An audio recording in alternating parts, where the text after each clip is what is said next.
নমস্কার বন্ধুরা, আপনারা দেখছেন কৃষিকাজ বিষয়ক চ্যানেল আধুনিক কৃষি। আজকে আমাদের আলোচনার বিষয় থ্রিপস পোকা দমনের আধুনিক পদ্ধতি। প্রথমে আলোচনা করি থ্রিপস বা চিরুনি পোকা আমাদের কী কী ক্ষতি করে। এক্ষেত্রে বলি, গাছের পাতা কুঁকড়ানোর প্রথম এবং প্রধান কারণই হলো থ্রিপস পোকার আক্রমণ। থ্রিপস পোকা চারা গজানোর সময় থেকে পূর্ণাঙ্গ বয়সে আক্রমণ করে। পাতা থেকে রস শুষে খায়, পাতা সঠিকভাবে খাদ্য তৈরি করতে পারে না, ফলে পাতা সঠিক আকার ধরে রাখতে না পেরে কুঁকড়ে যায়। অধিক পরিমাণে এই পোকার আক্রমণ হলে গাছের ভাইরাসের আক্রমণ হয়, তখন আর সেই গাছকে কোনোভাবেই সুস্থ করা যায় না। এবারে আলোচনা করি আমরা কিভাবে বুঝতে পারবো আমাদের গাছে থ্রিপস বা চিরুনি পোকার আক্রমণ হয়েছে। প্রথমত, থ্রিপস পোকা প্রথমে উপরের পাতা অর্থাৎ নতুন পাতায় আক্রমণ করে। তাই প্রথমে উপরের কচি পাতা কুঁকড়ে যায়, পরে নিচের পুরনো পাতা কুঁকড়ে যেতে থাকে। দ্বিতীয়ত, কোঁকড়ানো পাতা মোবাইলের স্ক্রিনে ঝাঁকি মারলে থ্রিপস পোকা দেখতে পাওয়া যাবে। তৃতীয়ত, নীল ও হলদে রঙের আঠাযুক্ত ফাঁদ ফসলের জমিতে লাগিয়ে সেই ফাঁদে থ্রিপস পোকা আটকে রাখতে পারেন, অর্থাৎ থ্রিপস পোকা ধরতে পারেন। চতুর্থত, থ্রিপস পোকা চিরুনির মতো আশ্রে পাতায় ক্ষত করে। সেই ক্ষতস্থান থেকে রস বার করে খায়, সেই ক্ষতস্থানগুলো সাদা হয়ে যায়। আশা করি আপনার ফসলে থ্রিপস পোকার আক্রমণ হয়েছে কিনা সে ব্যাপারে নিশ্চিত হতে পারবেন। থ্রিপস বা চিরুনি পোকার আক্রমণের শুরুতেই সঠিক ব্যবস্থা নিলে এই পোকা সম্পূর্ণরূপে কন্ট্রোল করতে পারবেন। সেজন্যে প্রতিদিন অন্তত একবার আপনার গাছগুলোকে ভালোভাবে দেখে আসবেন, নতুবা বিভিন্ন পোকা ও রোগের কারণে ব্যাপক ক্ষতি হতে পারে। এবারে থ্রিপস বা চিরুনি পোকা কন্ট্রোলের পদ্ধতিগুলি বিস্তারিতভাবে আলোচনা করব।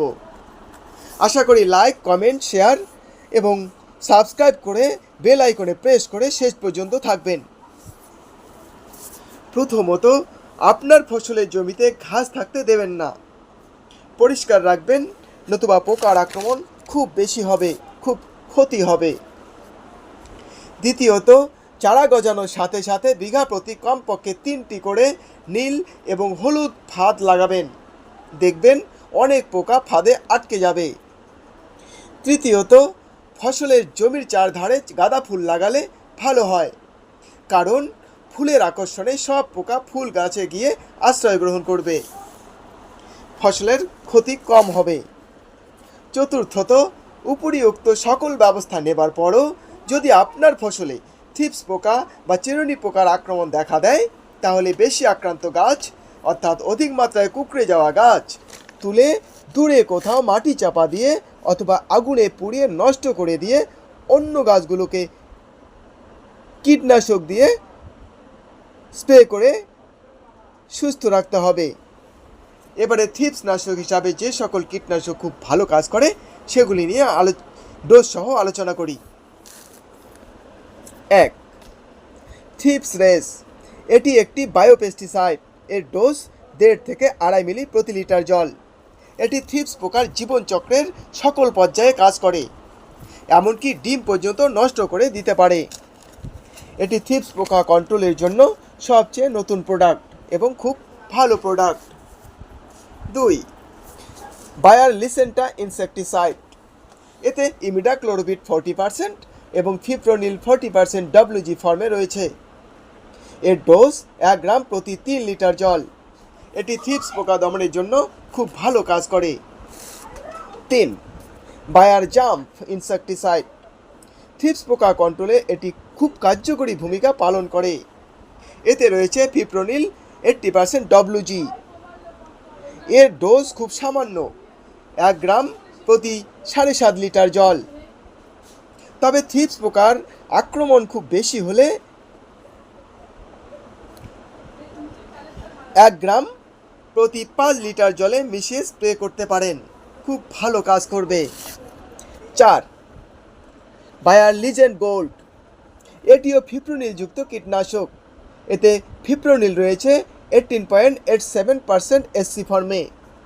এর ডোজ 3 মিলি প্রতি 4 লিটার জল, অর্থাৎ 16 লিটার ট্যাঙ্কিতে 12 মিলি। এটি খুব ভালো কাজ করে থ্রিপস পোকা দমনের জন্য। 5. কর্ডেভা এগ্রিসায়েন্স কোম্পানির ট্রেসার অথবা বায়ারের স্পিনটোর ইনসেকটিসাইড। এতে আছে এই দুটো কীটনাশকের মধ্যে রয়েছে স্পাইনোস্যাট 45% SC ফর্মে। এর ডোজ 1 মিলি প্রতি 3 লিটার জল। 6 দাও অ্যাগ্রো সায়েন্স কোম্পানির ডেলিগেট ইনসেকটিসাইড। এর প্রিপারেশন স্পাইনোটোরাম 11.7% SC। থ্রিপস আক্রমণ হওয়ার আগে স্প্রে করলে এর ডোজ 1/2 মিলি প্রতি লিটার জল। পোকার আক্রমণ শুরু হওয়ার পর স্প্রে করলে এর ডোজ 1 মিলি প্রতি লিটার জল। 7 বায়ার কনফিডার ইনসেকটিসাইড। এতে ইমিডাক্লোরপিড SL ফর্মে রয়েছে 17.8%। এটিও থ্রিপস নাশক হিসাবে ভালো কাজ করে। এর ডোজ 1 মিলি প্রতি 2 লিটার জল। 8 UPL রেনো ইনসেকটিসাইড। এতে রয়েছে থায়োমেথাক্সাম FS ফর্ম 30%। এর ডোজ 1 মিলি প্রতি লিটার জল।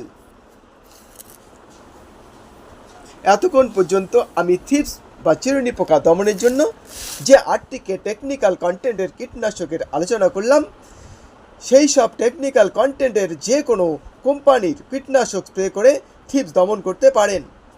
এতে আমার কোনো আপত্তি নেই। একই কন্টেন্ট মিলিয়ে, একই কেমিক্যাল কন্টেন্ট মিলিয়ে, একই টেকনিক্যাল মিলিয়ে যদি আপনি যে কোনো কোম্পানির ওষুধ স্প্রে করেন, আশা করি খুব ভালো কাজ পাবেন।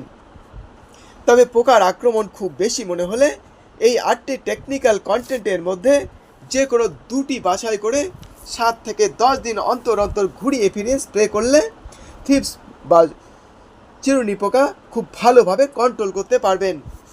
সাবস্ক্রাইব, লাইক, কমেন্ট এবং শেয়ার করে সঙ্গে থাকবেন। ধন্যবাদ, নমস্কার।